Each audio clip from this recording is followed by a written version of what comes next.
on, let's go, boy! Hey, what is going on, folks? We're back for Comic Book Corner. 2021 is here. We're in February and such. How's it going, Prime? How's it going? Guten Tag, my dude. Guten Tag. You staying warm in this these balmy months here? Yeah, I'm staying warm in this global warming and stuff. You know, shout out to the people in Texas. I hope you guys, your officials get properly fucked right now for screwing you guys. If you can, folks, donate to any of those people that are helping those people out in Texas. If you can, I mean, because Jesus Christ. Yeah. And just remember, when it's time for elections, remember the shit he said to you. Thank you. Time of need. Exactly. Speaking of which, Prime, I know me and you know, we have differing views on the Star Wars new trilogy, sequel trilogy, right? We are two entirely different people. Yeah, you know, but it's like I'm understanding. I get it, but at the same time, it's like, it ain't a big deal, but, you know, whatever, right? As much as I understand that companies make mistakes, and they do, I'm looking at Disney like, hey, Disney, you got people back on board with your Star Wars stuff by saying you're moving away from Skywalker stuff. You were fine. I understand it's Black History Month. You're stepping away from Gina Carano and her shenanigans. Maybe, just maybe, you shouldn't parade Finn on that shit in terms of being, you know, in solidarity for Black folks. That's just me. Maybe it's just me. Maybe it's just me. Like a literal goddamn purse puppy. You just made up with him behind scenes, and then you do this again. Why? Like the audacity, the sheer audacity. When I saw the tweet, CJ, I couldn't believe it was real. I thought somebody was like fucking with me. So I went to the account and I saw the picture and I fucking saw the quote. And when I tell you that I saw red, I was so infuriated. I'm like, I face palm like Disney, whatever. You know what? Nope. Especially after all the shit that John Boyega has came out and said about his experiences and about how y'all treated him on set and in the narratives and story structure process, you made up with them too. Apparently they made up. They were finally on one page, and I was like, all right, cool. They finally figured that out. All right, fine. I'm just gonna nod my head and call bullshit. I believe that shit when I see that shit. Like that sounds. If you want to make it right, because I guarantee you, John Boyega does not look like the type of person to bite his tongue on set. I guarantee you, if you actually gave a fuck, you would have listened to the things he had to say, but you fucking didn't. So like, I was watching this video, because this shit made me. I know what video you're talking about. I watched it too, and I was like, yeah. I mean, dude had a point. Like, people want to blame J.J. Abrams, people want to blame Rian Johnson, but it wasn't them that made that decision. Disney knew exactly what the fuck they were doing with Finn as a character, and they actively chose to diminish his role and to sideline him film after film after fucking film, despite the fact that it's his actions, his involvement in the story that kicked off the goddamn sequel trilogy. So you frame him in the most interesting way, something that's brand new, something that's unique, something that we've never seen in a fucking Star Wars movie. Mm-hmm. His story had the potential and the drive to tell Star Wars stories for years. His point of view was unique. He had a different experience, but instead you choose to tell him to get fucked because you want China's money and you just want average ass, plain ass bitty white woman to be the main star. You can go fuck yourself. And my thing was this. Somebody brought it up. Like, even if you wanted to frame it on Rey, fine, right?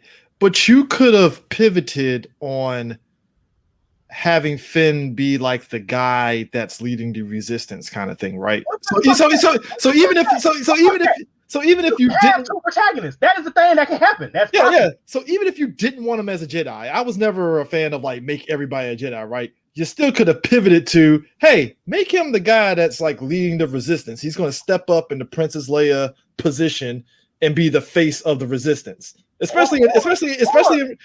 Oh yeah, go ahead. Or fucking expound on the storyline about, hey, I want to free all the other stormtroopers because they've been constricted like I've been. And that's what people were saying in Rise of Skywalker, because you had that moment with him and that girl, you know, basically kind of like connecting on, oh, we saw what you did, and that's how we broke away. And I'm like, all right, cool.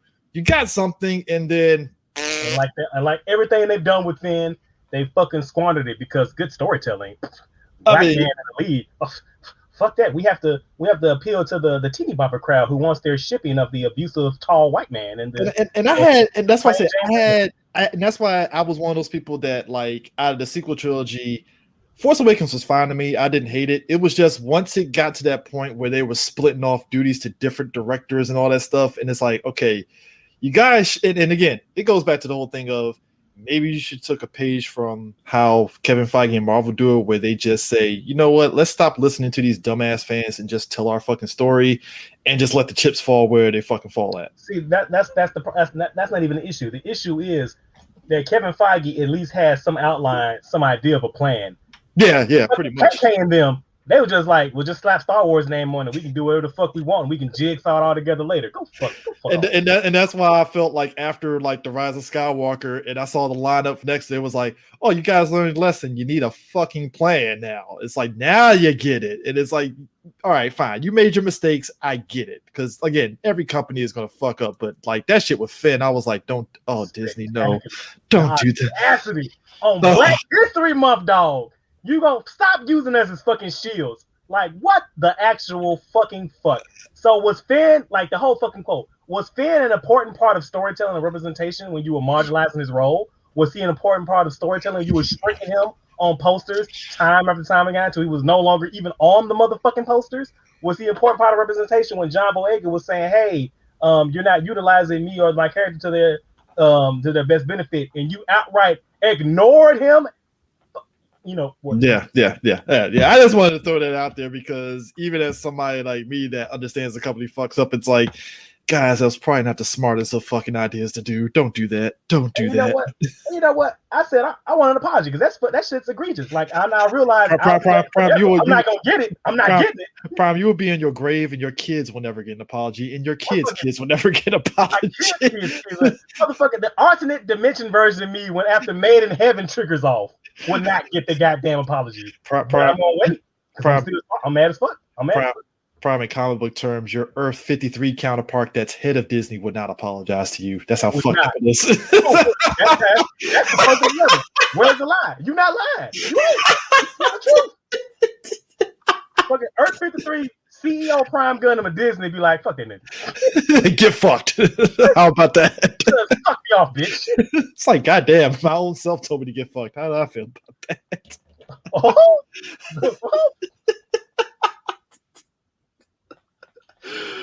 Oh my god, man. But anyways, so Prime, did you hear that story about apparently Bendis is if I hear this correctly, and maybe I may be wrong here, is he leaving DC? I don't know if he's leaving, so I don't know. Or is he just off the Justice League book?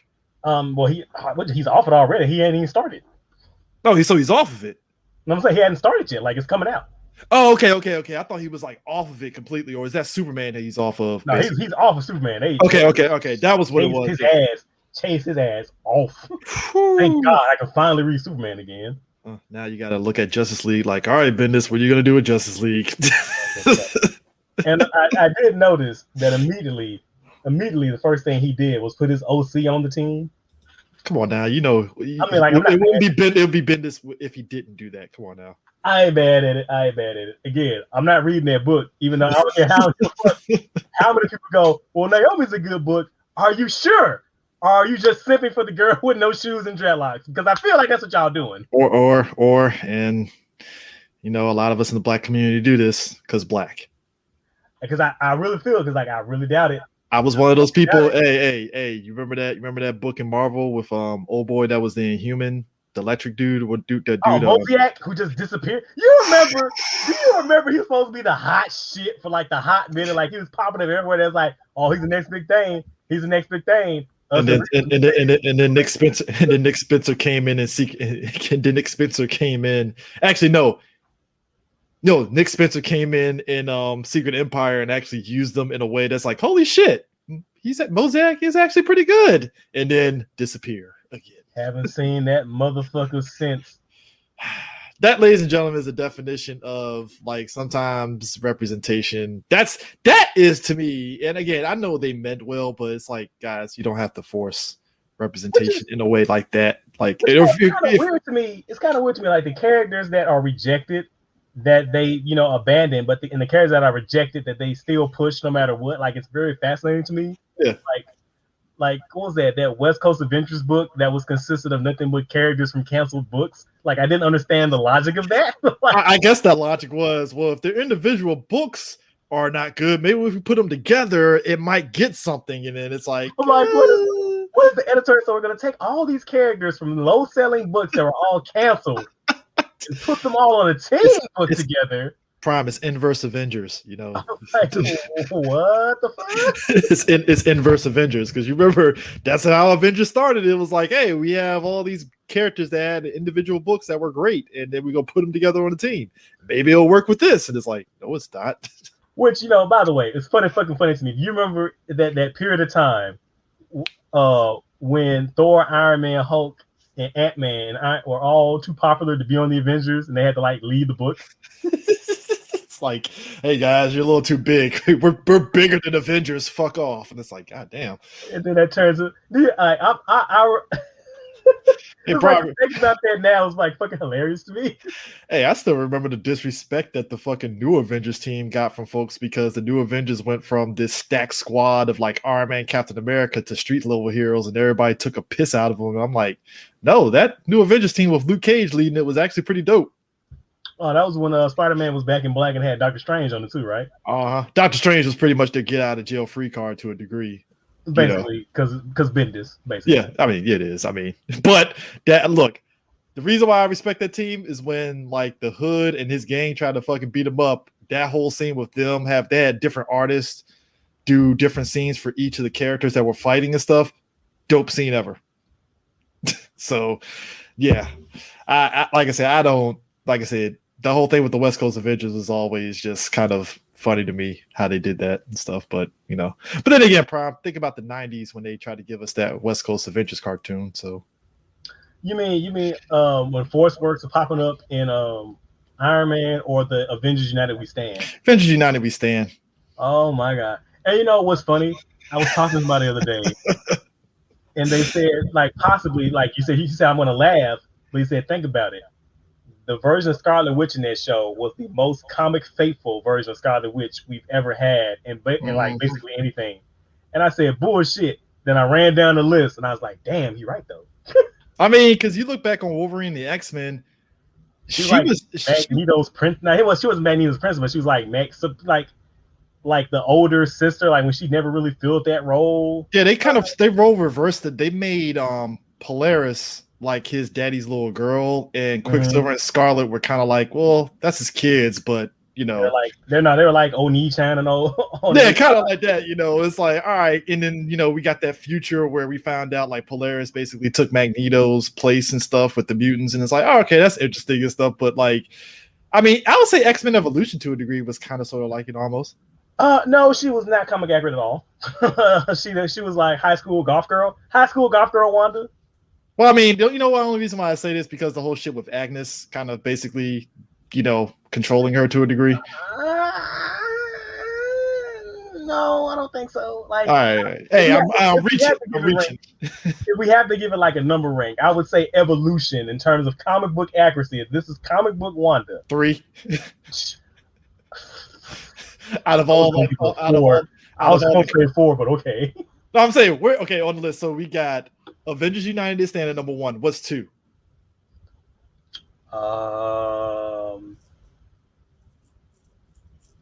I think maybe the Iron Man cartoon. Okay, that's fair. Time period appropriate. Yeah, it is. That's fair. Then I would say Superhero Squad. Yep. Then would be Wolverine and the X-Men. Yeah. Then X-Men Evolution. And then X-Men animated series, which I'm like, what did she do? I don't even remember. She even used her fucking powers in that goddamn show. It's like she was just like, oh, we're Magneto's kids, and like that's pretty much it. Yeah, I remember that episode. That was the they changed the animation years, and I was like, oh, oof. And Wolverine was in the episode for no goddamn reason at all. Well, Prime, they had to get Wolverine in there to spice it up, I mean, sure. But you know what? I'll give that season this though. As a kid, I did appreciate, because again, I knew of Wolverine, but like I didn't know his history like that. So seeing him retell his story with him and Captain America, I was like, oh shit, he was alive during Captain America time, because I didn't know at the time that like Wolverine, his character was alive for that long, like pre-adamantium, because in my head, him getting the adamantium was like his origin kind of thing, and I never knew he had a life before that kind of thing. So I can at least appreciate the cartoon for doing that. Evolution, I think, did a better story of that to a degree. So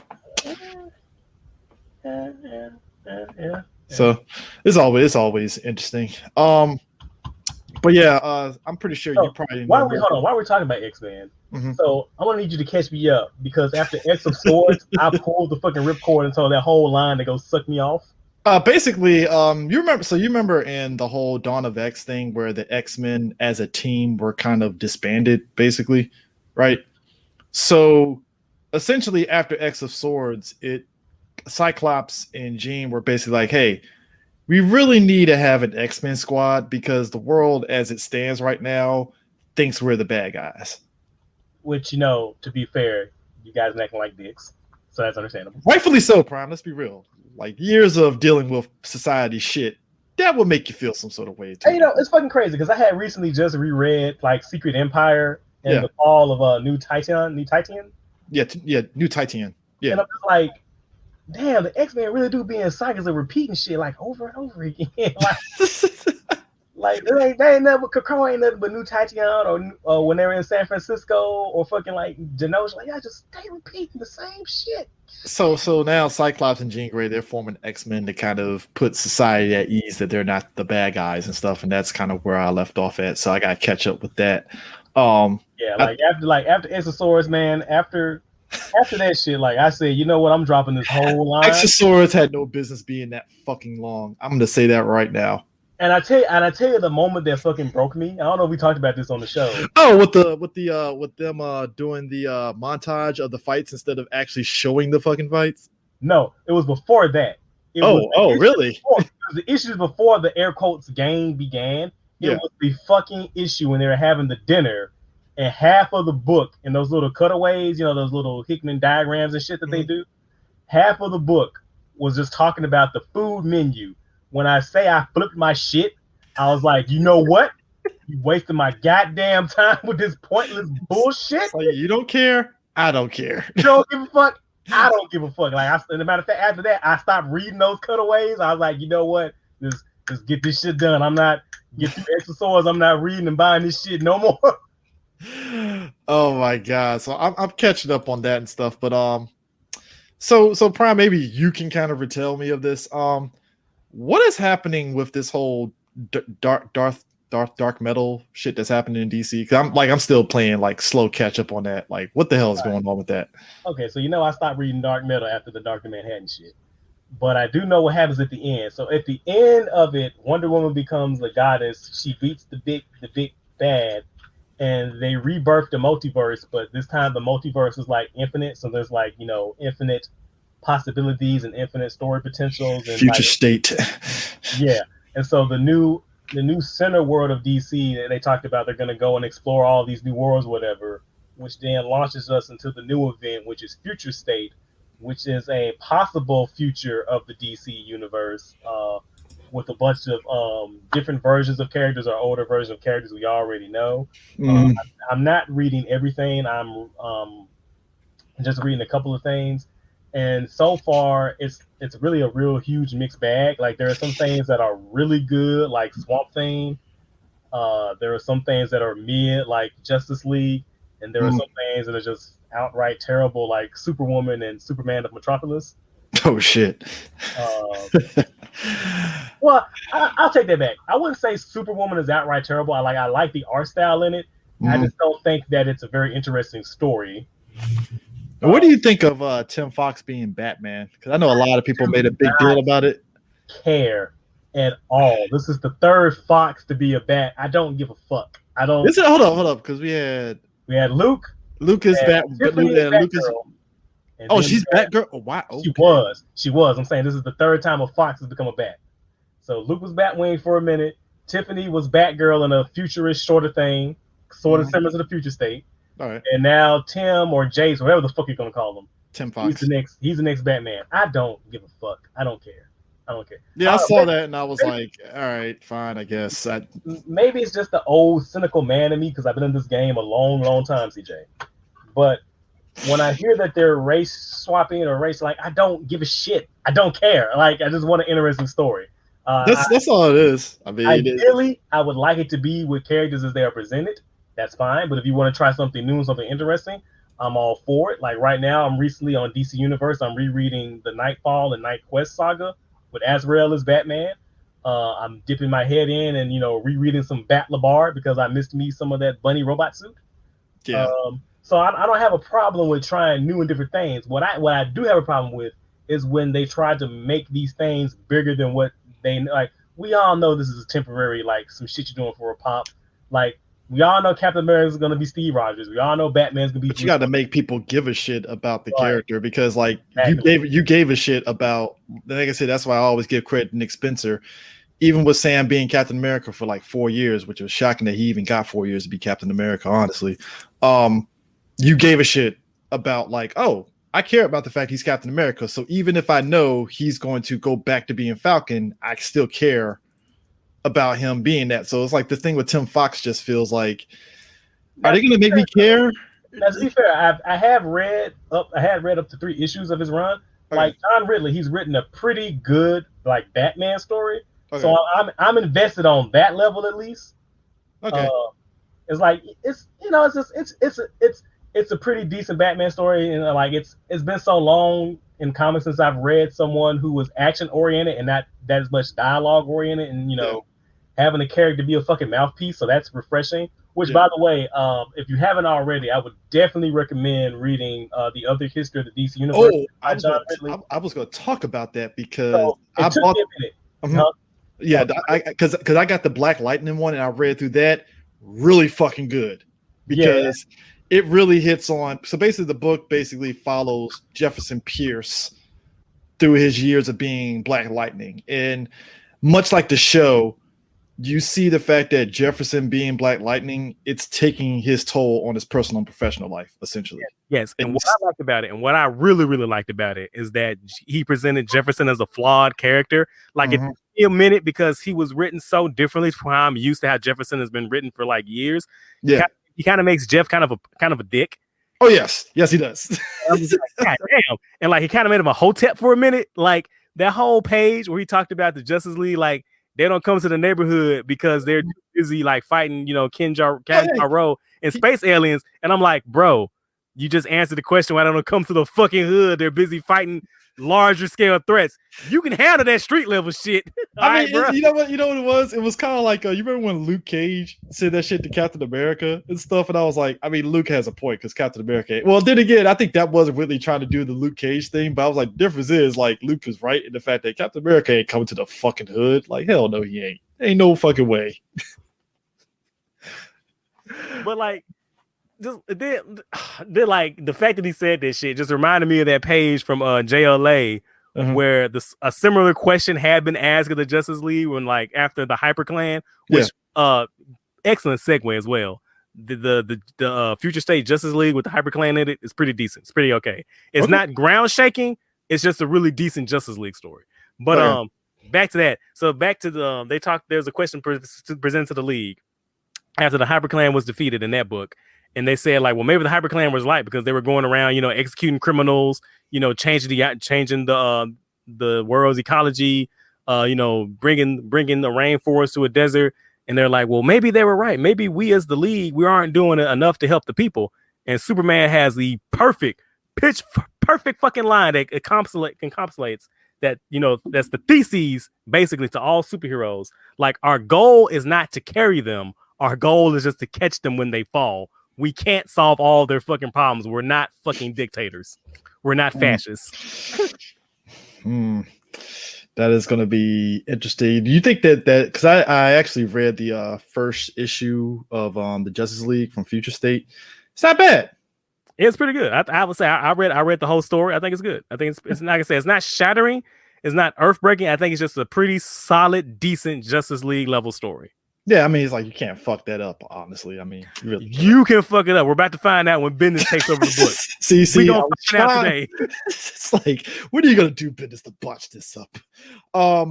Actually, the second issue for Ridley's the other history of the DC universe with Bumblebee and fucking Guardian. Yeah, I need to read that. Yeah, I gotta pick that up. I can't wait. I actually picked it up. I gotta read it and stuff because I'm curious, like, who's the other Black heroes he's gonna do after this? Is he gonna be Steel? I hope so. I hope maybe this Victor, is terrific. Jason Roche. Maybe he'll do Batwing. It would be fucking wild as hell if he ends on fucking Tim Fox as Batman, but I doubt he'll do that. I doubt it. Hey, look, I would love to know the oral history of Steel, just to know that, just to see that, because I think a lot of people just kind of forget about Steel and how important he was. He's my dude. He's my dude. Like if I don't have every issue of his ongoing, I have damn near every issue of his fucking solo series. Yeah. I've been catching up on some of the Marvel stuff. Eternals. Marvel's trying to they just put out an issue 1 last month that I finally read, and it's basically them trying to essentially kind of get people, gotta get that synergy, gotta get them into the Eternals because of the movie dropping later this year and stuff. I guess if they don't want to read the Neil Adams book and stuff, because confusing history and all that stuff. So how is it? It's not bad. I mean, it's just basically an introductory issue, so it basically does keep your attention, and stuff. I think more than anything, I'm kind of curious to see what story are they going to actually tell that's going to be different than what they've done before. So I mean, I'm assuming it might just lean towards whatever they're going to do in the movie and such, or give people a better explanation of how the Eternals, like how they operate within the spectrum of the Marvel U, because I don't think a lot of people know that, honestly. So I get it. Right. Yeah. So everybody's talking about the King in Black, the whole thing with the symbiotes. Again, I'm still catching up. Bro, that shit is so boring. That shit is so boring, bro. I read the Black Panther issue in it, and it has my attention. And I'm starting to think it's one of those situations where the tie-in issues are probably going to be better than the actual story itself, from what I'm seeing. Because that Black Panther issue is just as fire as the Secret Invasion Black Panther issue. That was fire. So they trying to trick you, bro. Hey, look.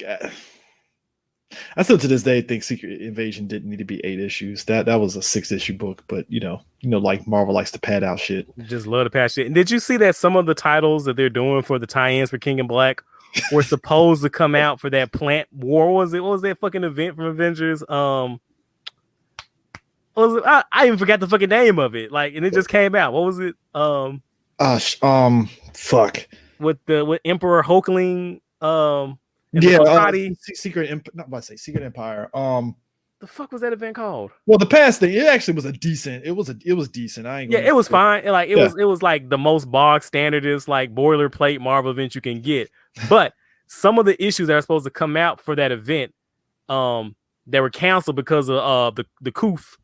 Yeah. And some of them are being redrawn and repurposed to be King in Black tie-ins, and all they're doing is swapping out the plant monsters with the symbiote dragon monsters. And I'm like, this is the laziest fucking cash gravity bullshit. You know what? Whatever. I mean, because the symbiote thing was actually pretty dope in relation to them telling that story of the Venom symbiotes being a lot bigger than what it is. I'm like, all right, cool. Dude, I do not care about Noel at all.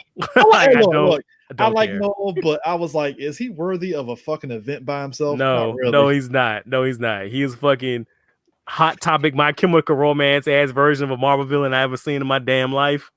I'm so good on that shit, dog. I felt Marvel. And you know what? And I don't know what's worse. I don't know what's more try hard, Noel or whatever that bullshit is Jason Aaron is doing over in Avengers and / Thor. Not Jason Aaron. It's the same fucking writer. Donny Cates. What's more edgelord, Noel or whatever bullshit he's doing in Thor with Donald Blake and his fucking premonitions of the future with Thanos with the fucking all black sword and the Mjolnir with the Infinity Gems and the army of zombies. Which is more try hard? Please tell me. Thanos won easily. That's the most try hard of this bullshit. Like Noel is just Noel to me.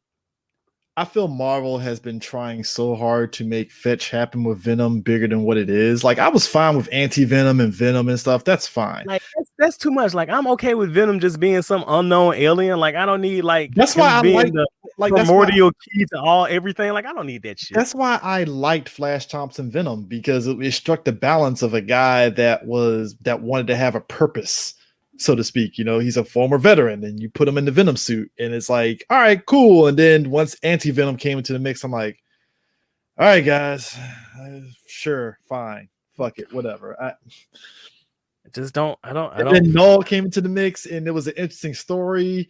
And then when I heard they were doing a event comic around it, I'm like, why? Like, no, hell no. Why are we doing this? He's more of a cosmic character than anything, so I don't even know why he's on Earth. Okay, fine, Marvel. You want to make fetch happen with them, I guess. Like, I mean, are they that starved up for cosmic threats? I don't know. What's going on? Did you see that new Guardians of the Galaxy team? Yeah, I saw the roster, and I just kind of like, why does Doom want it? Why, how and why? Like this, that felt like the team before they showed the final reveal of Doom. It looked like basically the Annihilation era of Guardians, which got me excited, which was when he was trying to be the Guardians of the Galaxy Unlimited. Remember that shit? Oh, hey, I was loving it, and then all of a sudden I was like, all right, Super Skrull. Okay, that's interesting. All right. I can dig it. And then I was like, Doom. I'm like, what the fuck is Doom doing in space? Like, is he just bored of Earth and was like, I just want to go up in space and just fuck with people now? I'm like, wow. Yeah. Now, when I saw that shit, it also made me think about that fucking, I know you don't read it, that Justice League Odyssey book that had Darkseid on the team. Bruh. D told me about that. I was like, what? Like, oh, okay. It's like, that's almost like the animated series when Darkseid came to the Justice League, like, hey, we should team up because, Brainiac's trying to take over my world. I'm like, why? It's like Superman had every right to punch you in the face.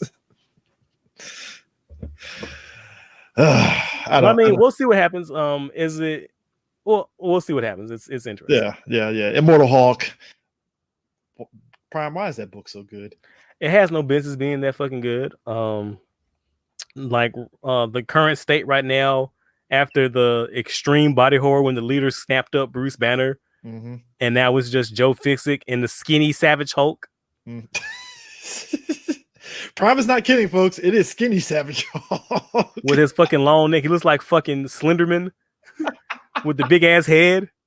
Yep. Oh man, that like I said, Marvel always, for some reason, they'll get one or two books that are still like, oh shit, this is actually really good. I mean, because knocking it out the park. Yeah, I mean, Black Panther's finally ending. I was like, thank God. I mean, because I was like, how long has Ta-Nehisi Coates been on that book? Oh man, I pulled out like 3 years ago, dog. I was like, it's finally ending, and I was like, all right, cool. We can get somebody else on there because, like I said, he's still doing Captain America, and I was like, all right, keep doing that. And meanwhile, everybody's not talking about U.S. Agent. Why are you not talking about Priest's U.S. Agent? I don't know why. You should. It's fucking great. That book is so fucking good. Priest needs to be on every. I swear to God, they say, yeah, Priest, we want you to write a Kraven the Hunter book. Sign me up. I'm there.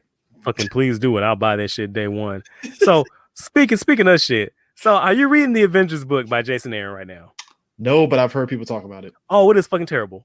It's one of the worst books. That is weird because some people say it's good, and then I heard some people say it's mid.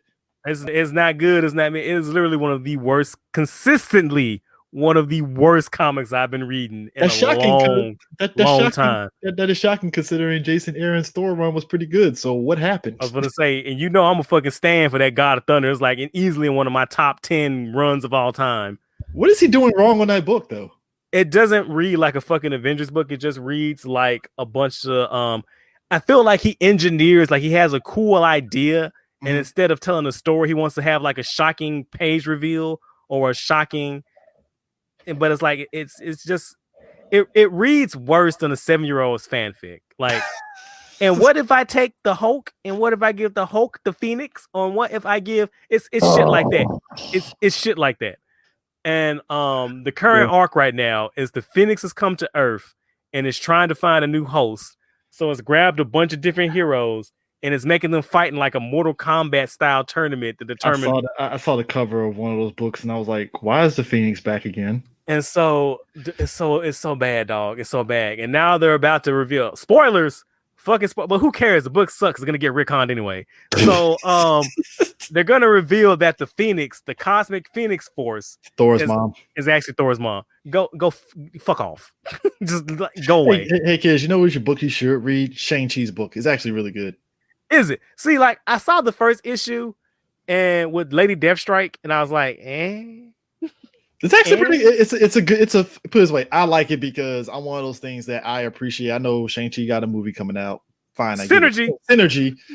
But I'm actually happy that they're actually giving a shit about the character because I felt for the longest time he was just there in the Marvel U in the background doing jack shit. I don't know. Now he got hella shine doing Hickman's run. No, I'm saying Hickman got him cool, but it just felt prior to that, it was just he was just there. Like, oh, Shang-Chi exists. All right, cool.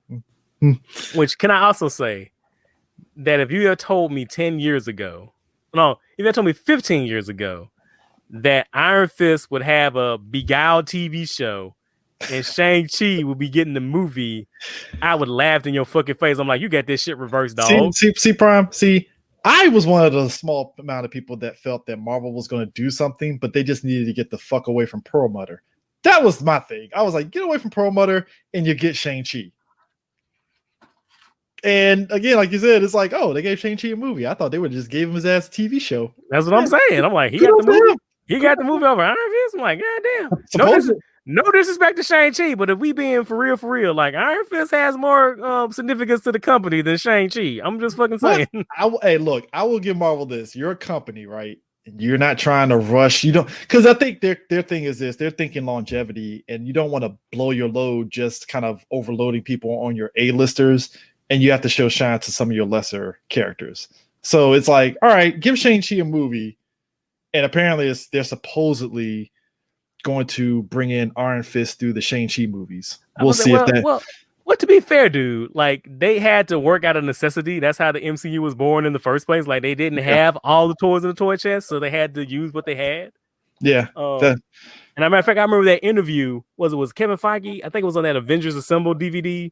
Yeah. Where he was talking about how like they were doing stock about what characters they had rights to. They were like, we sure will do a Spider-Man movie. Can't do that. Sure will do it. Can't do that.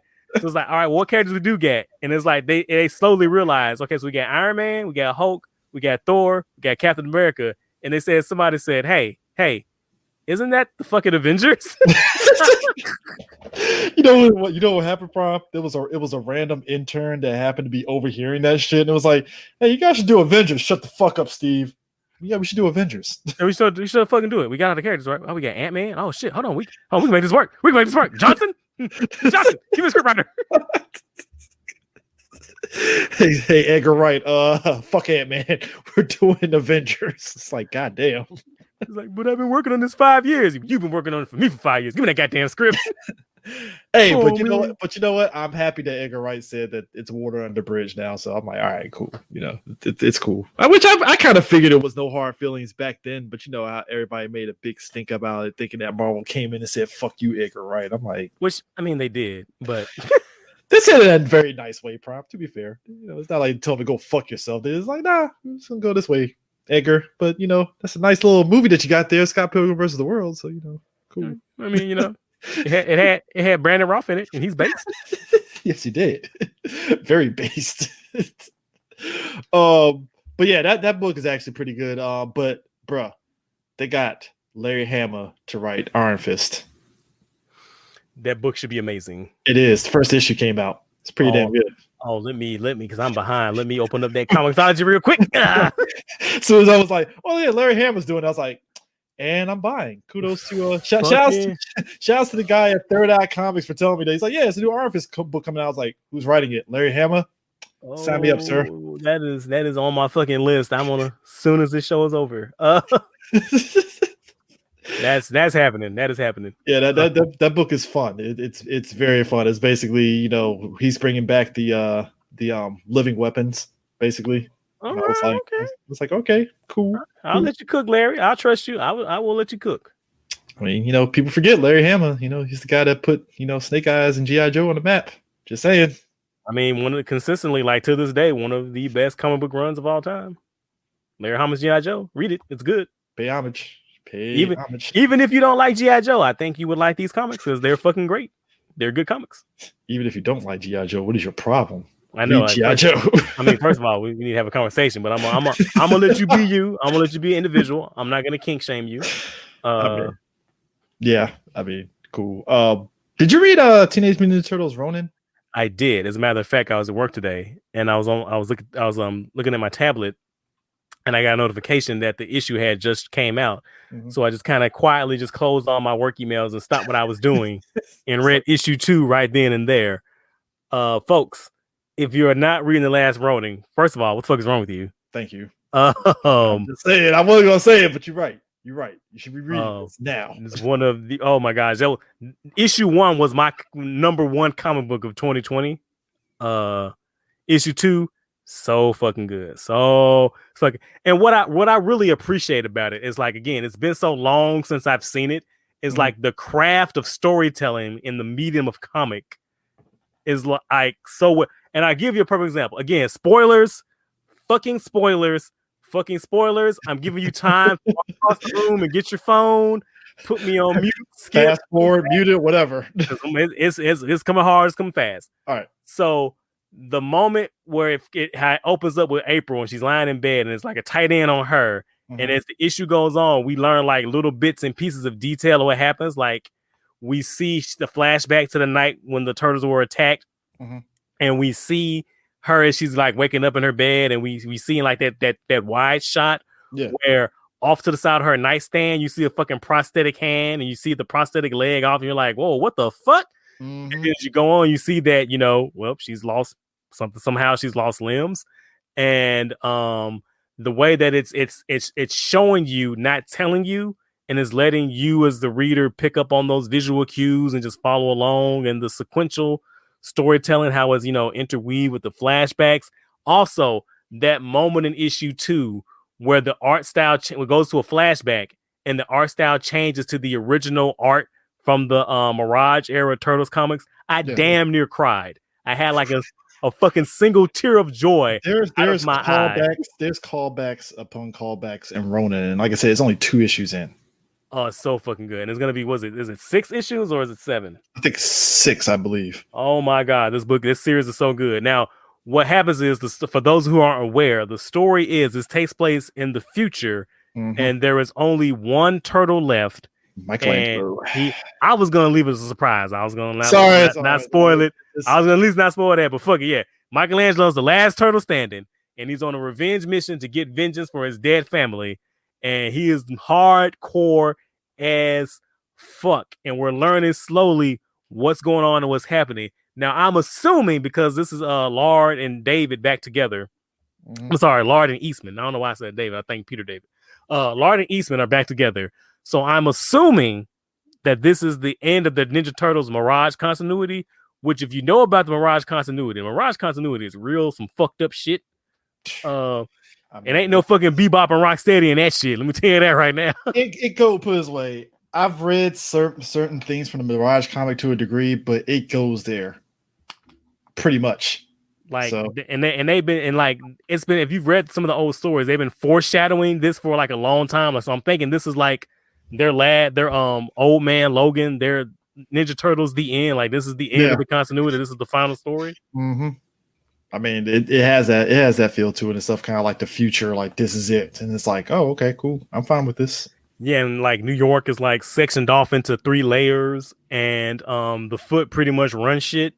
And dog, that fighting issue 2 when Raph went to go confront that foot army, bruh. action oriented storytelling. Like, there was nobody sitting around talking about fucking cereal. There weren't any fucking there wasn't any fucking cutaways. There weren't anybody like dropping quips. Like, I'm so happy. I'm so fucking happy. I'm gonna save the Power Ranger stuff for more for Metacast, because you got to catch me up on that, because I gotta catch you up on that, because I'm not reading none of that shit. Yeah, there's some stuff happening in that book, and it's more apt for that and stuff, because it's still kind of like I'm done with this ride. Not done with the ride. Like, I'm just like, come on, guys, do better. Look, just join me in the bus stop. Well, when they come around again, there's some new riders or some people who actually give a fuck. I'll get back on.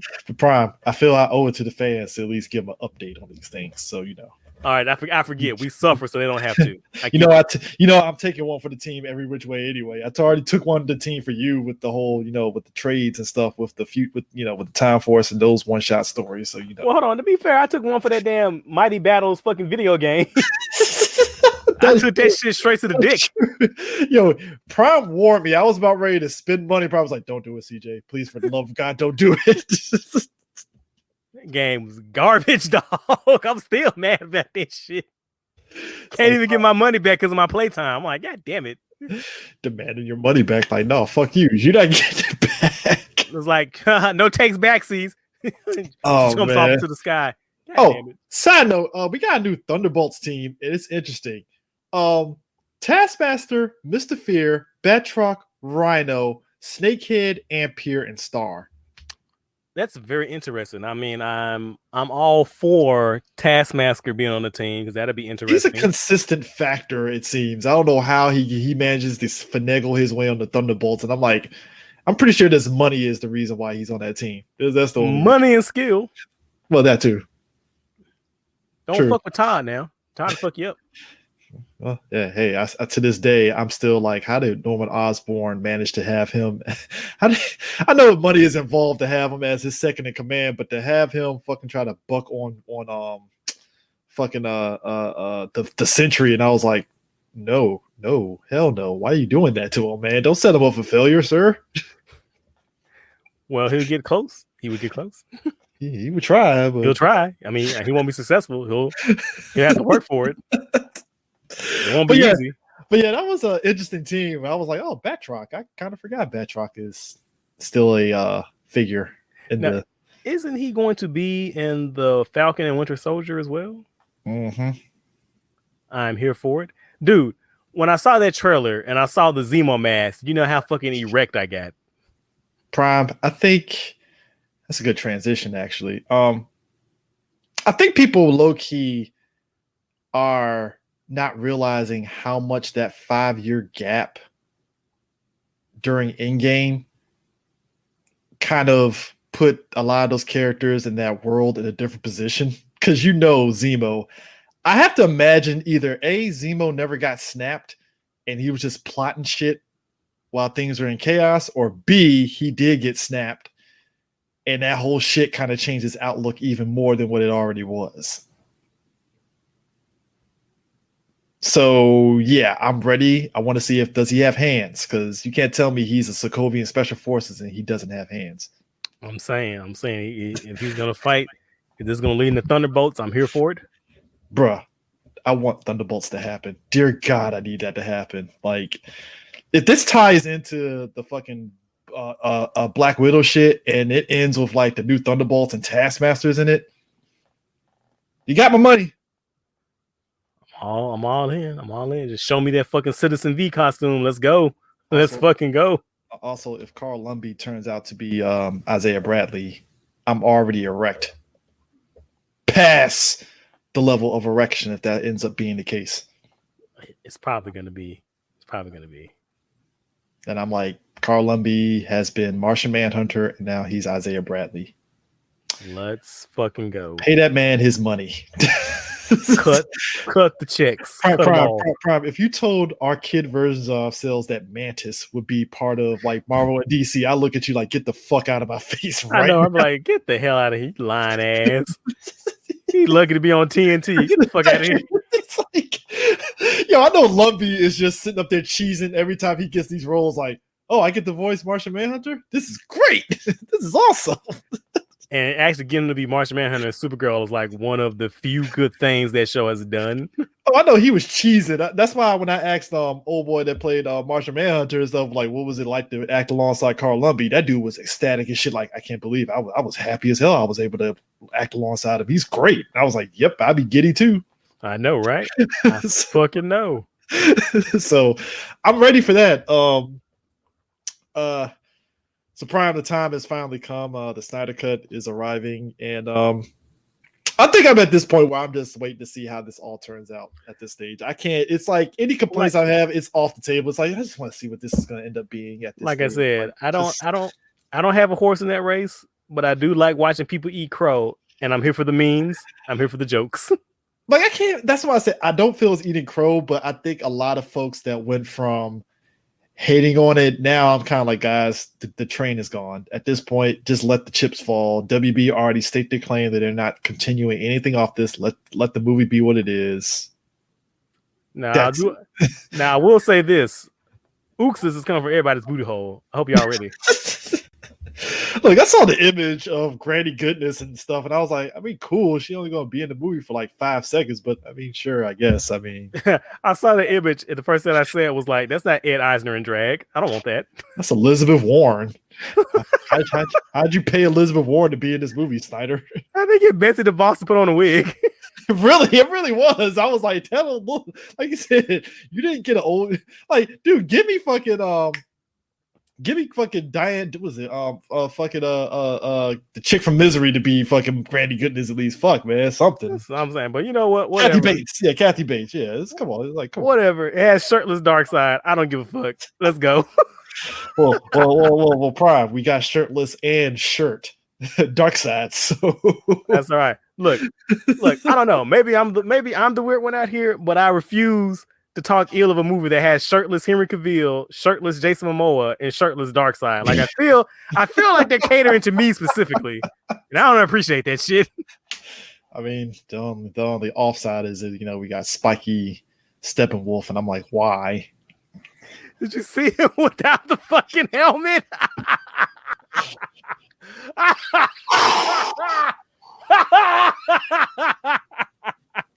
Prom, if I had one complaint, with Snyder, it sucks that we come off of Aquaman, which was so colorful, and it's just I wish we got that same level in Justice League. I will be such an excuser of that movie if we had some color to that film. Okay. I would excuse the fuck out of all the dumb shit in that movie if we just got some color or something. Fuck, man. Like, I'm clowning Donnie Case for being edgelord as fuck. Did you like the spiky dildo ass step? Because here's the thing. Before they showed the image of Spiky Steppenwolf, when everybody sat there and said, and Snyder himself said, no, my Steppenwolf is different. I was like, all right, I'll give you the benefit of the doubt, Zach. Maybe your version was different. Fine, right? All right, fine, right? Then he showed the picture. I'm like, it's just the movie version with spikes. Like, okay. And maybe I'm the odd man out here, but like, I prefer my Steppenwolf to be a guy in armor with a goatee. Like, I'm cool. Prime. I'm cool with that. Back before Justice League even dropped officially, the quote unquote the Josh Whedon cut. I sat there and I was like, so we couldn't get a dude in like you couldn't just pull a Thanos and just get a guy in a motion capture suit in armor, like sure. I mean, you couldn't do that. Like a guy in a suit is actually pretty dope. I guess they're just like, well, we need something to be a threat to the whatever, dog. Whatever you're gonna do. And maybe I'm also strange. Maybe I'm also weird. But like for the longest time, I've been wanting to see Starro in live action. So Prime. I said that for the longest time too. You know what I got met with? Starro is boring, and I'm like, okay, guys, you have no imagination. You illiterate fucks. Let me tell you something. You have no imagination. Starro is scary. I hope people understand that. That's a scary fucking character. Hold on. What's the issue? You think Starro? You think what? Wasn't that their first bad guy? Wasn't that like that was the first Justice League bad guy? Yeah. Well, I'm sorry. The Atroxy. Then in the actual Justice League book, because it was Brave and the Bold with the fucking elemental aliens. Yeah. Then there was the Justice League #1 with Starro the Conqueror. If you think, what's that fucking arc in Justice League where they we conquered the fucking planet? Hold on. Can you hear me? I got unplugged. Oh no, you're good. So what were you saying? Yeah, read issues 22 and 23. That's when Starro conquered the fucking planet and Sam had to come rescue their ass. So yeah, I always felt Starro should have been their guy, and you could really do some crazy shit with that. But that's what I'm saying. Like, I thought that's the reason why Batman was so aggro. I was like, if they reveal in that fucking movie that he has a fucking starfish on his chest, that's what's up. And I mean, you could have really also brought back the Suicide Squad and had them kind of like help out, and that would have been great. But Now, whatever. what I'm hearing is true. I think Starro might be the villain in James Gunn's Suicide Squad. That would be dope as shit. Which means he's probably going to be played as a fucking joke because alien starfish. Don't do this, Prime. In a movie that I see all these D-list bad guys that I love and stuff, it's like, fuck, don't do this to me, man. I like Starro, man. Can I also say though, I'm gonna cry like a bitch when Boomerang dies. Shut up, Prime. I like Boomerang. Don't do this. Dude, he dead as hell, bro. Just get it out. Just shut up. Be like me. Prepare for it now, so it'll hurt less when it happens. Prime, we have seen Captain Boomerang survive that fucking animated universe and stuff all the way to the end in Darkseid in the fucking Justice League Dark movie, which shocked the fuck out of me, by the way. So he needs to survive this James Gunn movie. God damn it. I agree. Captain Boomerang and Deadshot are the two staples. They should always be in Suicide Squad, but nah, bro. It's not looking good for Digger. I hate you so much. Not looking good for him. It's over. I'm gonna cry, you bitch. I'm gonna cry when they kill King Shark. That's gonna make me sad. Oh, dude, I'm gonna just have to pause the movie and just leave. Because King Shark, both of us are stands of King Shark for the Flash series and also the Harley Quinn cartoon. I'm like, I wonder how he's gonna be in the James Gunn one. Meanwhile, Peacemaker has his own show, and it'll be funny as shit. All of a sudden, like the first 5 minutes of the Suicide Squad movie, he gets killed, and I'm like, oh, well, that sucks. Yeah, that would be fucking terrible. Oh my god! Hold on, dude, I gotta. Yeah, you're perfectly good, but yeah, yeah, I think all of us are just kind of just seeing where the chips are going to fall with the Snyder Cut and stuff, and just kind of moving on from there and stuff. Because right now, Black Adam added old dude from the Old Guard movie to be part of that cast, and everybody's like, "All right, cool. So when is Black Adam's going to start filming?" Yeah. So when am I going to get Black Adam and Shazam? When are they going to fight? Did you see that bullshit of what they're going to rename Black Adam? I saw that shit, but then I also saw on the solicits they were still calling him Black Adam. Like, I feel like hopefully that's just a one-page, Bendis joke, a fucking Bendis gag. Because like he tried to rename Tim Drake too, and like everybody ignored that shit, so that didn't stick. He's like, I'm gonna call myself Drake, and like he wasn't called Drake in anybody else's book. Like, we're not calling him that shit, Bendis. Meanwhile, I'm still like, so is Ava DuVernay's New Guys movie happening? Because I mean, is it? Well, I mean, she's involved with that Naomi show. Or I think her production studio is. Yeah, it's kind of interesting for a brand new, fresh character like that. And the CW is like, all right, we're gonna do a show, and I was like, that's interesting. Again, are you sure it's a good character? Because now I'm kind of upset now because the Yara Flor Wonder Girl show was canceled. Oh, what's going on HBO Max now? No, it's hold up. I thought it was going on CW, and then HBO Max picked it up. Wonder Girl is dead, bro. Nobody's picking it up. Oh, it's actually dead. Wow, holy shit. Or unless something's changed since last I checked, they fucking murdered that, and I'm kind of upset because I remember at first when it was announced, I was kind of concerned, like, why are they doing a Yara Flor show? We hadn't seen her yet. We don't know anything about the character. Thankfully, in Future State, like, her Wonder Woman book is really good. She was really good in Justice League. She was the best part of Wonder Woman Superman, that book. So I was kind of excited because she's actually a really interesting character. So when they killed the show, I was just like, oh, god dang it. I feel mad that they killed this show, and then we're getting a live action Powerpuff Girls, though. It's like, what? Nobody wants cynical fucking nihilist postmodern Powerpuff Girls. Nobody wants that.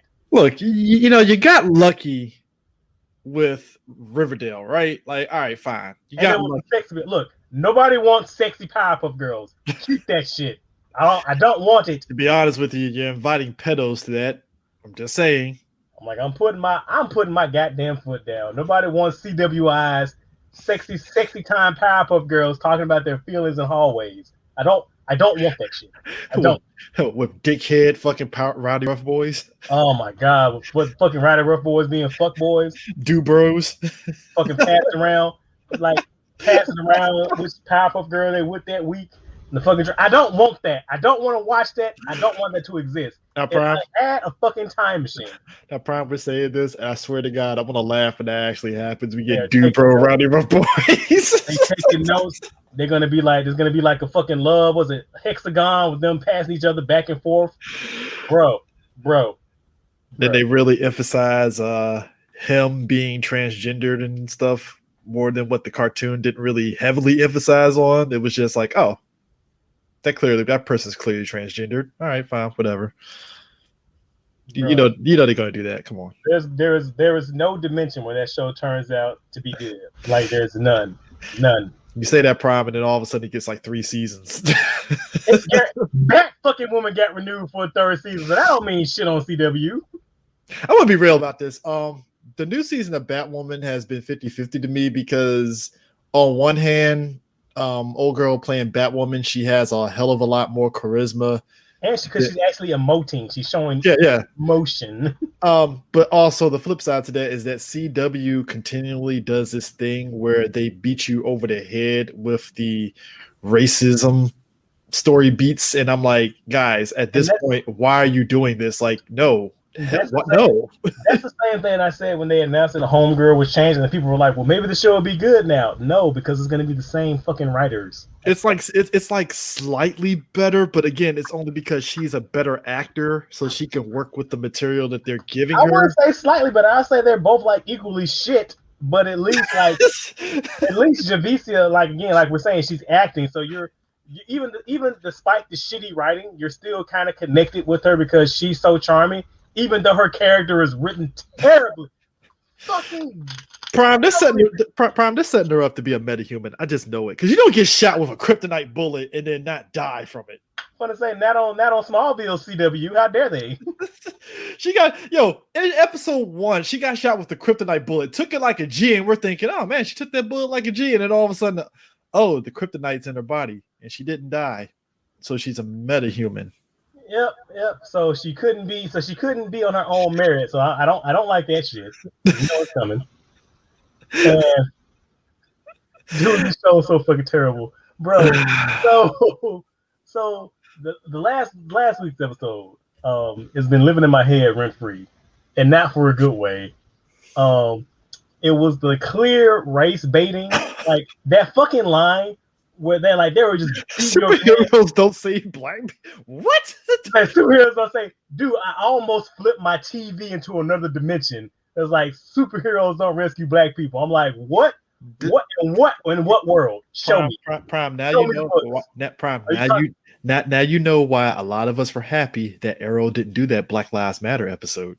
And they wanted to. Like, I guess after they did that fucking gun control episode, they probably went, you know what? That's not our wheelhouse. Well, let's be real about this, Prime. You didn't really set up Ollie as a very liberal hero like he is in the comics any fucking ways. So, yeah, there was no fucking way you were going to get away with a Black Lives Matter episode. Come on. And I also guess maybe after that slavery episode of Legends, they thought, well, maybe we shouldn't. Maybe we... Okay. I will defend that episode because I did like that episode to a degree, but I can also see some of the blind spots to it as well. Like it could have been it could have been worse. Maybe. I think that was my like kind of like split in the middle. Like it could have been worse and it wasn't, but like yeah. It was problematic as the kids. Yeah, problematic. Yeah, problematic. That's the word. Problematic. It was like problematic episode. No, like it wasn't like it was eye-rolling problematic. It wasn't like, oh fuck this show problematic. It was like, oh, guys, really? Yeah, it was kind of like, but why though? Yeah. And again, kudos to dude playing Jefferson in that episode. He carried the episode, to be fair. So it's like, all right, he did what he could with that episode. It is what it is. But back to this episode of Batwoman. Yeah. They have like discount Granny Goodness, like kidnapping kids and making them like gangbangers, put them into gangland life. It's a discount. It's great value. That's what that shit was. That's fucking great saver. I can't believe it's just $1, Granny.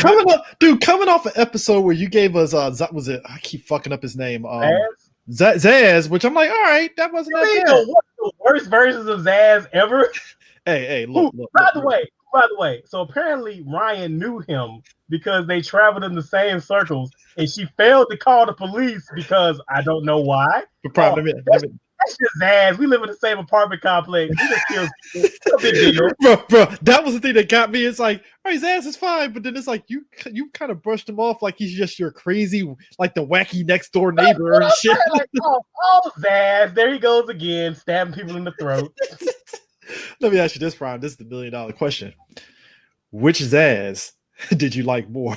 Did you like Batwoman's or did you like Gotham's? I like Gotham's because I like that actor a lot. Okay, that's fair. That's the one from Barry, right? That's on Barry, right? That's the one that's on Barry, right? The HBO show? I think so. He was also in The Flash. He was also in, I think he's on MacGyver, too. Yeah. He's around. Okay, that's fair because he is a good actor. So, yeah, you're right.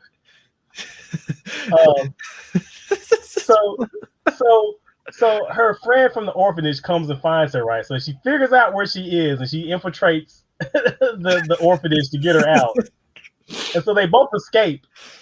And they don't call the police? Like, what the fuck? You just let this chick just stay up shop. And obviously she didn't move. She was still there. It's like, oh boy, they need to really change up the writing staff on this fucking show. God damn, man. Where are your editors? Who is editing this? I gave up on editors. I don't know what season of Arrow it was. I want to say it was the Ra's al Ghul season. So, I was like, they don't have editors. The tail end of season 3? Yeah, I agree. All right. I gave up. Too. It's like, editors? What's that? Right after that episode where that fucking rocket launcher went through the restaurant, I was like, oh, so we just don't give no fuck. Okay, cool. I got it. Gotcha. Granted, I would say they parse out who has good editors because Legends has some good editing at times. So it's like clearly it depends on the show that they give a shit, So obviously, because I'm like, or they rock paper scissors. Look, these 2 episodes make Ryan look like the biggest asshole, the biggest bitch. Like, wow. And then look, I don't know if I talked about this before, but like I know we've talked about on other shows, like how important it is.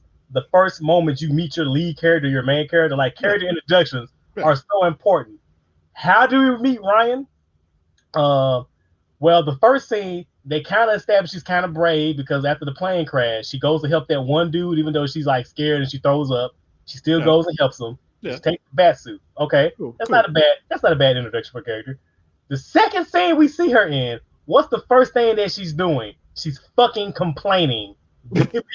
being just a massive dick bag and talking like the most spoiled, the most entitled fucking tirade I've ever seen on a fucking show. And I'm like, you know what? I'm gonna let y'all cook, but I got notes. It's all I'm saying. So Prime, I know you probably don't want to hear this because I know you checked out on this.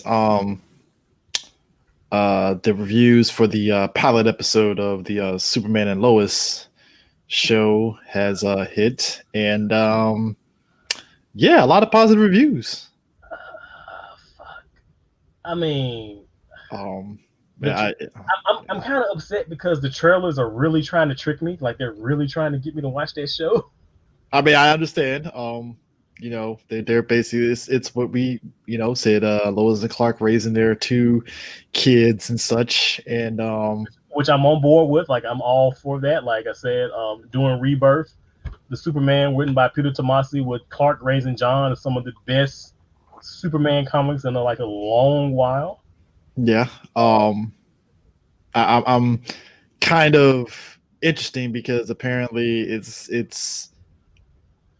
I guess apparently the whole premise of it is going to be like Superman dealing with Lois's dad, General Lane and stuff, and him trying to take out Superman and stuff, and then which in the New 52, that was some really good stories out of Action Comics in there. So they're kind of basing it around that, and I guess the bad guy with was it Morgan Edge?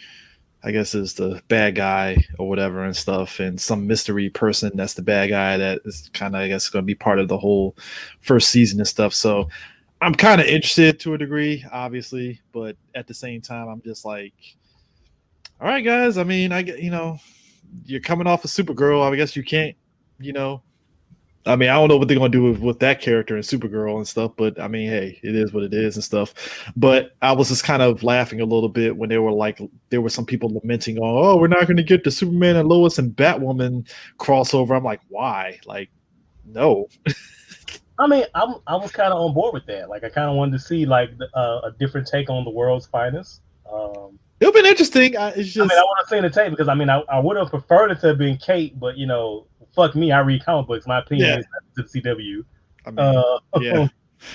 And did you see the interview they came out when they announced that they were not doing it? Which, by the way, I'm really upset that there's not going to be any crossovers this year. That's kind of depressing because I do want to see Barry and Black Lightning team up. I do want to see like, you know, some interactions in like. I want to Batwoman and Black Lightning to team up, to be honest, because you know, here's my fucking problem. So when they came out that interview and everybody on Superman and Lois said they were kind of upset they didn't get to play with the new girl, and the first thing that she said, like, she didn't even fucking acknowledge Superman. She just said like, "Oh, I want to team up with Black Lightning," and I'm like, if you don't get this segregationist bullshit out of my motherfucking face.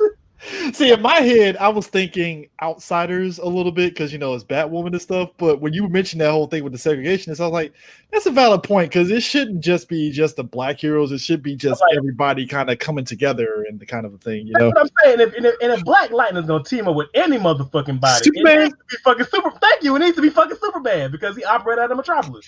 I'm just saying. But again, I read comics. So fuck my It's like CW is like, segregate this shit, bitch. I cut them off. The blacks got to be with the blacks, and the whites got to be with the whites. Even though Freeland is part of this new Earth where everybody's together, nah. That's what I'm saying. Like, we finally get all these motherfuckers crossed over in the same Earth, and fucking the Rona shut all that shit down. I mean, the only thing that I take, you know, satisfaction with is that they did say that more or less, you know, the Painkiller show is more or less kind of continuing the adventures of Black Lightning more or less to a degree, which I'm like, that show can get fucked. I was like, I'd like to know if what's the reason for them even like nixing Black Lightning after season 4. Is it just because the cast want to take a break or something? Because I know China McClain said she was kind of like trying to get away from entertainment, and I understand that. Cool. I totally with her on that shit. But I was like, what about old girl playing, you know, Lightning? Like, oh no, Thunder. My bad, Thunder. What about her? Like, she seems like she's gung ho to continue it. So I'm like, why can't it just be the Black Light? Do you know how long Kid Prime is one of the Black Lightning TV show? Like, I didn't think we'd even get a fucking cartoon, let alone I got a live action show, and now you fucking canceling it. It's like you up to ante with him and Young Justice and newer seasons, and I'm like, oh shit, Black Lightning on the come up, and then it's like, yeah, season 4 Black Lightning is over. I was like, canceling the show. I'm like, what the fuck? And then like the Blu-rays don't even come out like that. I think they're with the Warner Archive. Like, you got to get them on demand, which makes sense because you know that's streaming bullshit. Is the big thing now. That's bullshit because all the other CW DC shows, they get their Blu-rays coming out without a hitch. Well, Arrow does have the full series on Blu-ray. You're right. Never mind. Arrow, Flash, Legends, Batwoman, Supergirl, all their Blu-rays are just. I didn't see Batwoman though, but I did. Like, I was walking through Walmart and I saw like the Arrow the complete series Blu-ray box set kind of thing and stuff. So, look, I bought each season individually, so I don't know.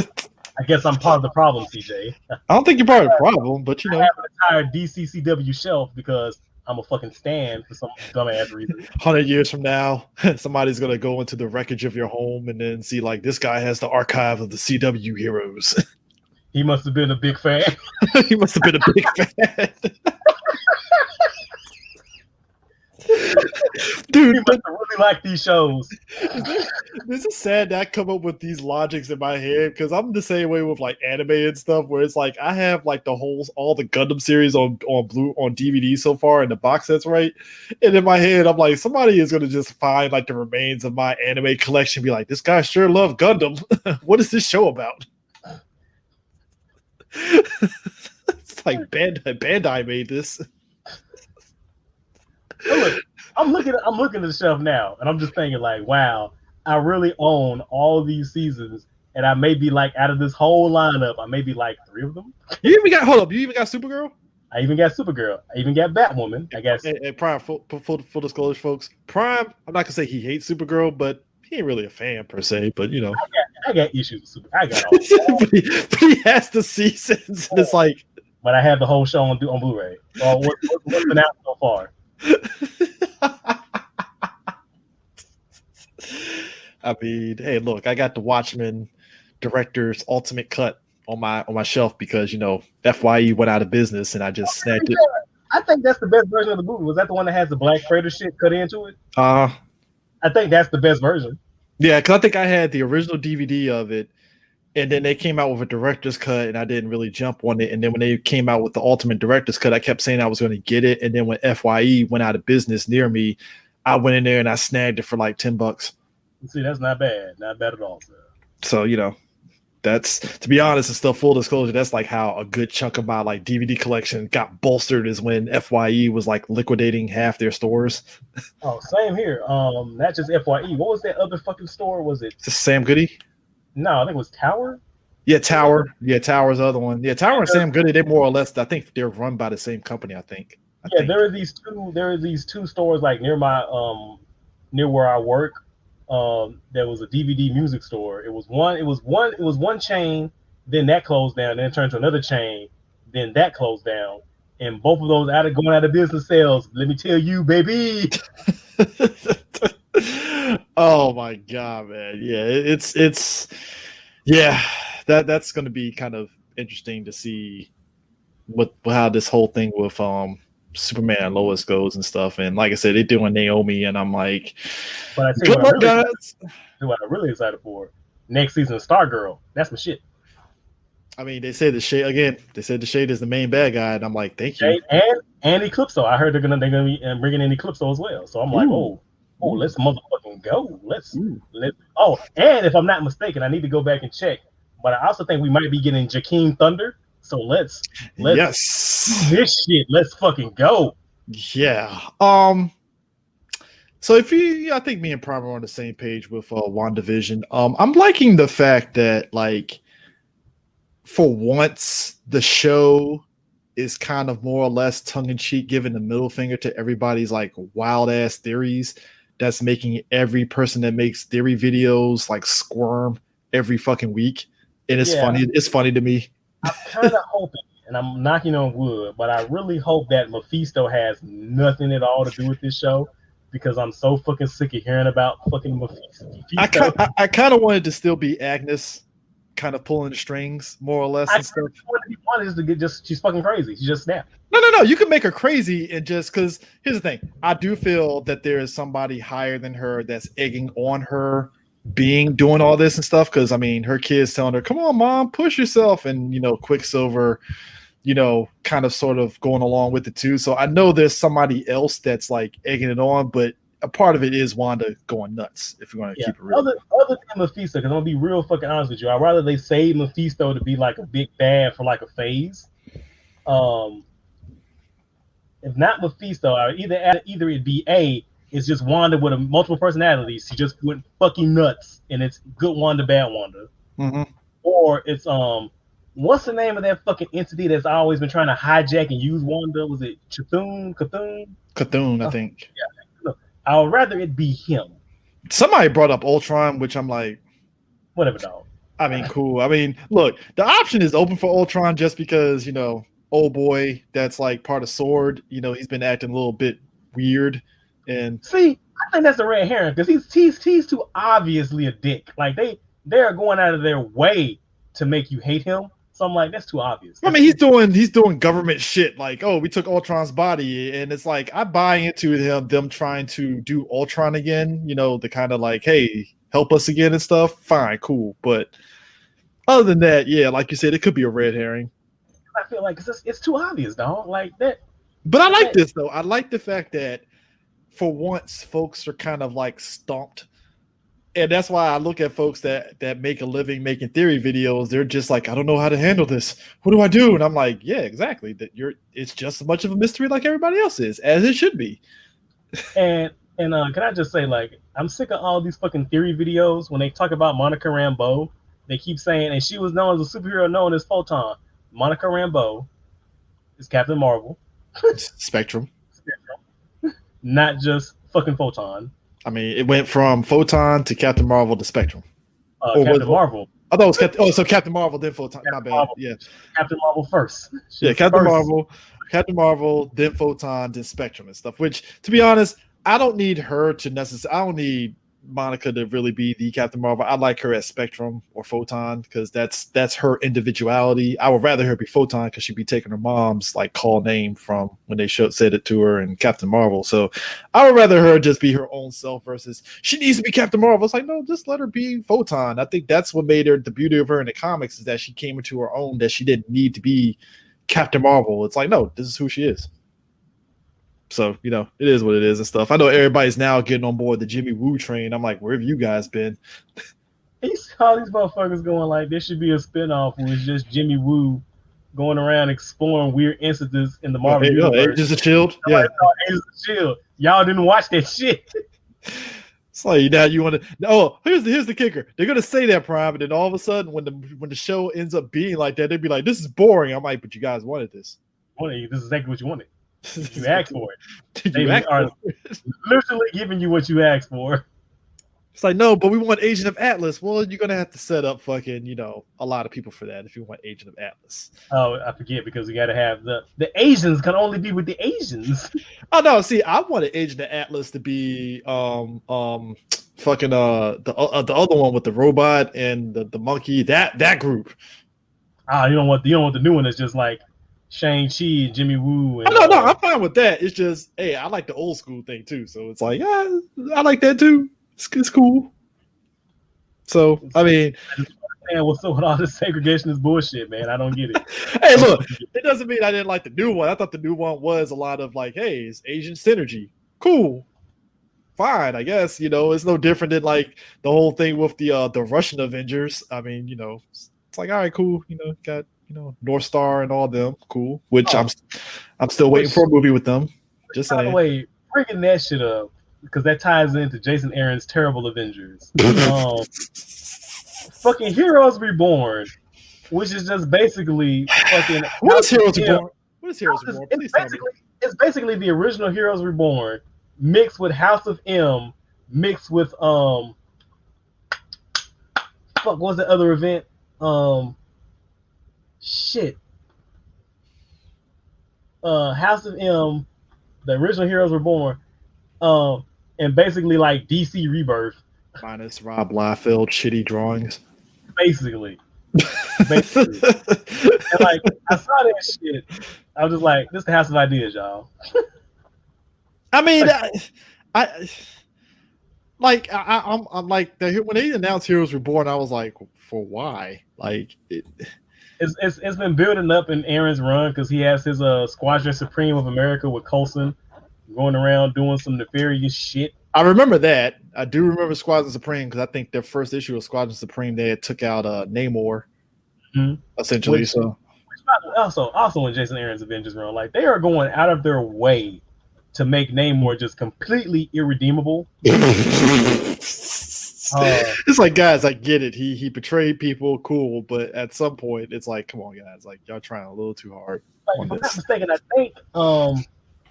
I think James Robertson during his All New Invaders run, he was doing like a way out for Namor. Yeah.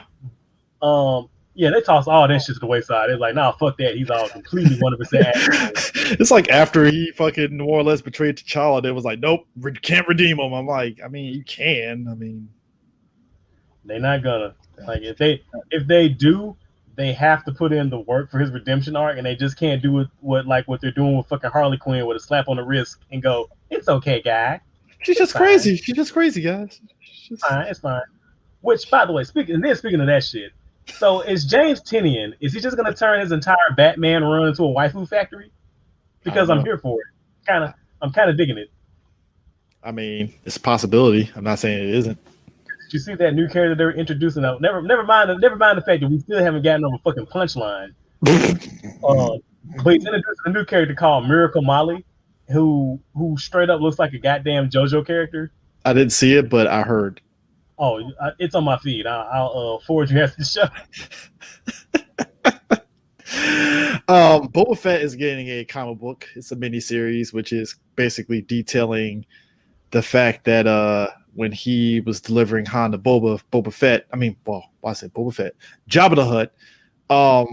Basically, he came across other bounty hunters trying to take, Han Solo from him, and I'm like, all right, cool, I get it. You're cashing in on Boba Fett's popularity and synergy again. But Prime, are you ready for the Richard Donner Superman and Batman '89 comics? Oh, I'm fucking all in. Did you see them pictures? I was like, they're doing it because I've read the Batman '66 comic and it's great, right? So I read the Green Hornet meets Batman '66. That shit was dope. I mean, so I'm just sitting here like, so we're getting a sequel to Batman '89. Interesting. The Superman '78 one is the one that's going to be interesting because they're getting six chapters each, and I'm like, so did they do one for Wonder Woman? Yeah, they did one for Linda Carter's Wonder Woman. She had a show. I think she also had a crossover with Batman '66. I didn't read that. How was it? I don't know. Let me check. I hadn't read. I just remember the art for it because Alex Ross did the covers. Let me check my. Let me check my collection here. Let me my digital shit. Hold on. But I think they had a crossover. But like, but if you didn't read the Green Hornet meets Batman '66, you need to read that shit because it's really good. Yeah, it's good. Hey, look, as somebody that I saw that the live action version of that, this was like a very good extension of that. Just that whole synergy crossover between the two and stuff. So full disclosure, me and Eris watched the first 3 episodes of Invincible. I'm excited. So is it? I'll just say this: it's really good. Oh, and to verify, yes, there was Batman '66 meets Wonder Woman '77. Aha, cool. It's really good. They clearly, yeah, they're doing, I'm not gonna say beat for beat, but they've nailed it perfectly, that whole world, and I think everybody's going to be genuinely loving Invincible when it drops. So and they're hour episodes too, so that's even better. Oh, really, they're not 30 minutes. Oh shit, that's what's up. Yeah, hour episodes. Because I was watching episode 1, and then I was like, "There's 30 minutes left." Like, goddamn, okay. And I mean, that's probably because it's getting only eight episodes this season, so that makes sense. But yeah, it's people are gonna really love it. So now, do you think it's gonna pop like The Boys pop, or? I think it will pop like The Boys pop, because of Kirkman's name. That's another thing, because I think people forget, like, Kirkman did Invincible before Walking Dead blew up the way it fucking did and stuff. But I think Kirkman also having more hands-on with this than he does Walking Dead helps it a lot too. So, all right, I'm eager to see it. Like, it's one of the things I'm most excited for is coming out. Yeah, so we'll see how it is. Let me ask you this: what do you think of Elektra taking over as Daredevil? She has a dope ass costume. It is. Costume cool as shit. I mean, I don't think he literally meant you had to be Daredevil, but okay. It's like, I'll take it. Go ahead and go with it. I think somebody watching out the city, but do what you're gonna do. Yeah. I mean, we'll see. I mean, I haven't been reading the series because I'm waiting for the trades, but I heard like that whole run has just been really, really good. Yeah, the first couple of issues I read of it, when somebody mentioned it to me, I was like, oh, this is actually not bad. They're really setting up Elektra to be like in Matt Murdock's kind of like being Daredevil and stuff. And, it's like, all right, that's cool. See what comes of this and stuff, I mean, hey, who doesn't like Elektra? Just saying. So you're probably Jennifer Gardner right now, but that's a discussion we had at another day. Man, I know this is comics and stuff. Did you see that Cruella trailer? You mean the girl Joker for white girls? Yes. Look, at least it isn't what you feared it could be. Well, see, yeah, that's my thing. When I first saw that shit, I was like, so how are they going to twist this to make the doll killer a misunderstood victim? Hey, I saw the trailer. I'm like, oh, she killing dogs. They ain't no getting around that shit. Yeah, what I really like, because she does have dogs in the trailers, and I was like, y'all do know them dogs going to be a scarf by the end of the movie, right? Oh, yeah, they really are. It's going to lead into 101 Dalmatians. And I appreciate the fact that she's the narrator, and we as the audience, we know she's an unreliable narrator. Yep. And like I can kind of already see like my boy Alex, he pretty much think he said he figures out what the movie's gonna be, and I kind of agree with what he said, where it's gonna be the fashion industry is what drives her over the edge, and I'm like, okay, that's cool and all. Inverse Devil Wears Prada, basically. Basically, that makes sense. Whatever. But my whole thing is like I see all the people on Twitter like standing for it, and I'm just like, this bitch kills dogs. Like I don't. No, it's like she's bad. No, did you forget? And then like what kills me is the same people who I saw who were like shitting on the Joker. Like the Joker shouldn't have a movie. I'm like, I'm seeing so much like White Knight for this movie, and I'm like, it's the same goddamn fucking movie. Did you see that fucking tweet where someone took the fucking first frame and said, "We live in a humane society"? Dude, I tapped out. I was dying laughing. Let me tell you something. You know what? I forgot to mention this when we were talking about the Snyder Cut. Let me tell you something. When they show that trailer, right? I'm like, all right, whatever. And then they show Joker say, "We live in a society." And Prime, I face palm so hard. I'm like, you didn't have to do this, guys. You really did. Dog, I laughed so hard. So fucking hard. I was done. I was like, that's it. That is it. The madman did it. Fucking bravo. 10-10. I saw that and I was like, really? Like, just... dude, I was laughing so hard, bro. I had tears in my eyes. I'll tell you why I'm laughing so hard. I tell you why I'm laughing so hard at, because I'm actually genuinely excited. That Aquaman King of Atlantis cartoon. Yeah, I saw the steal for it. I mean, I'll watch it. I'm interested. I mean, I wish it was. I wish they got a old boy that voiced him in Batman: Brave and the Bold. But it is what it's fine. It's fine. Hopefully he'll stay outrageous. I need him. I need him to say that. I mean, you made it known when we reviewed Aquaman. I wish he said outrageous. I'm like, I wish he did too. I mean, I'm pretty sure. They gung ho for saying it too. They kept setting it up. I mean, damn, they made Cyborg say "booyah." Well, I mean, what happened? I mean, yeah. Where that got us, but no, never mind. Nah, it's just like, we ain't doing that and stuff. I still laugh at Marvel putting these Predator variant covers, and I'm like, so are you teasing a crossover that's probably never going to happen? No, they're probably not. Which I really wish they would, because have you been reading the Savage Avengers? Yeah, that's another one of those low key books that's actually not bad. Yes, I mean, you would think it would be terrible, but it's actually not bad at all. Dude, they're using Conan, and I was like, I never would have thought they would have used Conan in a very effective way. I was like, all right. Yeah, and I like his little journey. Now, if they were the Benton people, like I would most fucking definitely do Conan versus Predator. That would make hold up, didn't they do Red Sonja versus Aliens or some shit like that? They probably did. They did Red Sonja versus fucking Witchblade. They do Red Sonja versus anything. They did all kinds of fucking crazy. That is the most weirdest pairing and yet understandable pairing I've ever seen ever, though. I mean, tits for days, bro. Both of them. Tits and legs for days. God, I think Witchblade has teamed up with damn near any person I could think of off the top of my fucking head. I was like, God bless them. I'm gonna be real with you. That Witchblade JLA crossover from back in the day was actually pretty okay. It wasn't complete dog shit. I mean, look, did the Darkness team up with Punisher or some shit like that? If they didn't, I'm pretty sure they did. I mean, to be fair, there's also a Punisher Archie, so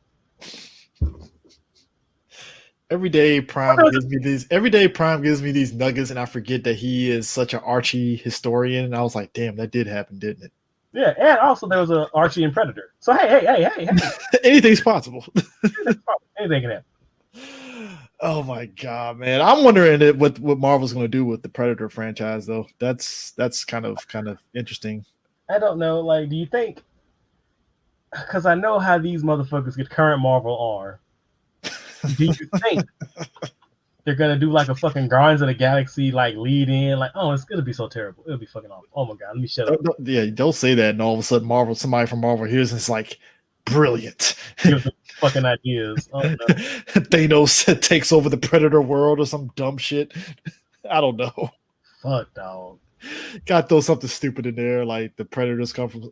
They're gonna like depower the Guardians so they can be on even footing with the Predators and stuff. It's kind of like, remember when they did that silly ass Attack on Titan, Guardians of the Marvel versus the Marvel Universe shit? And I'm like, yeah, because the Marvel Universe will wax the shit out of the fucking Titans. What are you be talking about here?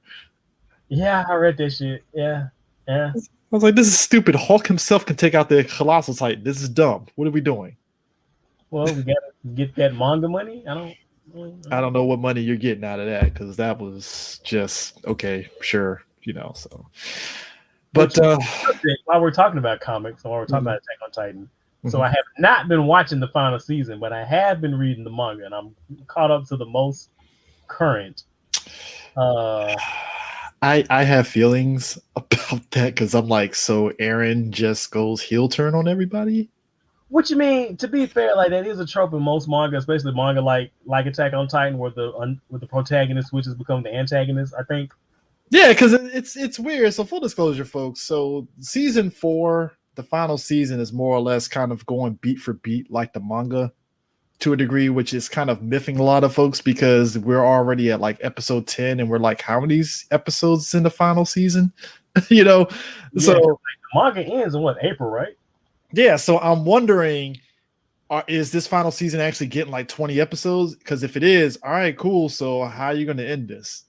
Because I mean, we'll fucking see. Because Eren, like, you understood, like, full disclosure, you understood why he went full like bad guy on the fuck is the name of that country? About to say Historia. God damn it. He did go bad guy on Historia. I mean, he did, but like, nah. But I'm talking about when he rolled up in there and flexed on everybody, and then his crew came in there to help save him and shit. The fucking country. God damn it. Yeah, I know what you're talking about. I can't remember. Yeah. But when he came in there and did that, and then all of a sudden you see Levi throw his ass in jail and shit for the bullshit that he did, and then all of a sudden, like, now Eren his heel turn, like, no, this world needs to be blah blah blah, and I'm like, okay. All right, manga. I mean, where are we going? We'll see what happens. So far, well, the later issues of the manga have been real try hard. I mean, that's nothing new, honestly. Because that fucking issue with the fucking kid going through the rumbling. Yeah. Whatever. I don't get it. But we'll see what happens. But hey, as of this episode, that Mortal Kombat trailer should be dropping soon, and I'm actually excited. Low key. I mean, I'll see. Like, isn't the main character an OC donut still?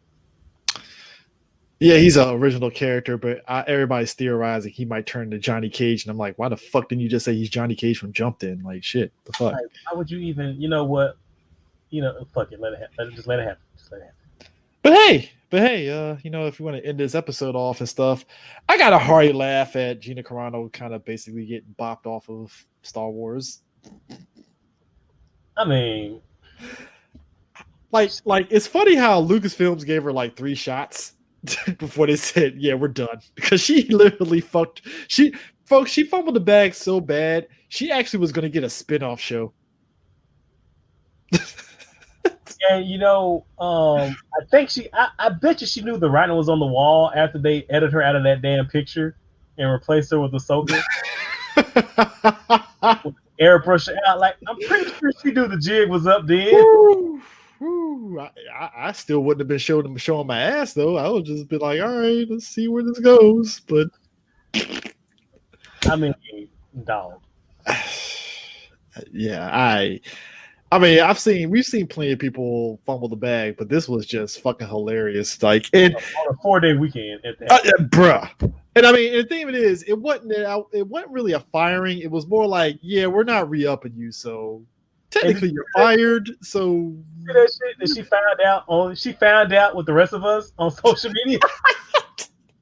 I think that's way worse than finding out that you. Damn. That's way worse. It's like, damn, so they even had the balls to sit there and tell you about, okay. Damn, they told you with the rest of us. God damn. That's on the outside. Side note, also, too, we got to talk about the Transformers TV show, because I'm excited that we're getting Beast Wars, but at the same time, That Netflix show has been very mid as fuck to me. That show sucks. That show fucking sucks. It's so I'm being nice. I'm saying it's mid, but Prime was like, no, fuck that show. And I was like, I mean, Prime's right. I can't really deny that, but I'm trying. I'm trying to put my finger on what it is about it, and I think I finally figured it out. There's no energy to it. There's no energy, and also for like years, all the Transformer media has been doing the same exact shit. And it's fucking boring now. Oh man, you nailed it on the last episode of Morphin Medicast when we talked about the Power Ranger comics. Hasbro really only has one gear, and that is go off nostalgia and not anything new unless they really feel like they want to go new. I'm saying, and like since then, like all the fucking Transformer media has been a G1. No, not G1. No, not just G1. I'm talking about like in terms of feel. Like it's all been a combination of Bayformers and War for Cybertron. Like if you read the IDW comic book, all it was like politics and shit on Cybertron, and like the war, man, war changes. War is hell. War is hell, and it's been that shit for years. And like I was so excited. Also, you question whether the Decepticons really are like the bad guys per se, and it's like, oh, that's actually an interesting wrinkle there. Like, all right. And so, like, I was so excited when IDW announced that they were rebooting the universe and doing something new. I was like, all right, yeah, let's go. But they rebooted it and did the exact same shit in the last universe, whereas the war, man, and politics on Cybertron. Like, I don't fuck. And so I read that new Beast Wars comic book, right? That's coming out for the anniversary, and it's a modernized-ish retelling of the first episode. And CJ, when I tell you that I have never in my life wanted more for an editor to edit and do a damn job, is when I was reading that fucking book. Like, again, comics is a visual medium, and comics is a medium of action, adventure, and imagination. If I'm reading, like, I can't believe this comic made a story about transforming robots fighting a space battle in space. Fucking boring, but god damn it, they did. They fucking did. That's what's making me kind of like I'm holding on to hope with Paramount. They're basically doing a Beast Wars movie that takes place during that Bumblebee timeline of like the late 80s, early 90s. I was saying, because if you think they're gonna do a Transformer without any humans, you tripping. Come on, Brian. What made you think that I was going in that direction? No. Everybody was thinking shit. They're like, they're going to do a Beast Wars movie set in the past. I'm like, the hell they will. Got to get one or two humans in it and stuff. I mean, but like I said, Bumblebee was fine. I liked it. I ain't going to I love it. So it's like I want to give them the benefit of the doubt that this Beast Wars movie could be good and stuff, because they said it's going to take place, a good chunk of it is going to take place in South America. And I'm like, all right, so you might have some Brazilians and indigenous people in it. Probably some white people in it, because you need white people. Yeah, probably. I mean, assuredly, white people in it. They will find a way. They will be in the fucking missionary in the fucking South American village just to be sure that there are white people in it. I swear to God, Prime, if opening weekend of that movie they actually are missionaries, I might have to take a trip to Tennessee and just be like, and just give you $1 just to say you were right. Like, I don't know. I don't ask for this clairvoyance. I don't want it. I don't want that fucked up shit. Missionaries sucked to the battle between Autobots and Decepticons. I'm like, really? That's fucked up shit. And I really wish that, like, I'm kind of excited to see a Beast Wars movie set in the modern day-ish, because then maybe we'll get like a Beast Wars movie that's like the original comic. Because you remember the original like comics that came with the figures. Beast Wars was set during modern day, and like that's a type of Beast Wars we've never seen. Because like we've seen Beast Wars in past, we've seen the Beast Wars on Cybertron, we've seen the Japanese shows that were like traveling in space and shit. But like Beast Wars or Beast Transformers like interacting with humans, we haven't seen that. So it might be something interesting, right? Yeah, right. That's why I am going to be very sad when that third season of Netflix Transformers has, and I'm all hyped like, yes, Beast Wars, because we saw, we saw the Raptor with the freaking with the eyes, and I was like, I want to be excited, but like I feel we're going to get a boring Beast Wars, and I'm like, how the fuck did you guys accomplish that? I mean, look, they made boring War for Cybertron, so it is possible. It is fucking possible. It's gonna happen. That's gonna make me sad because I'm gonna be like, oh shit, Rat Trap, Cheetor, Optimus Primal, yay! And then it's like, oh, it's not that good. Oh, And then like, why are the character models so fucking lifeless? Like, I appreciate them that they're own model, yeah, but like, they don't show any emotion. Like, nah, it's not there at all. It's like gone. like no one cares. Like, it really feels like no one cares. It's just like it feels like a bunch of us got the license to make a Transformer cartoon, and they're like, oh shit, they're actually letting us do it. Oh fuck. Emotions? What is that?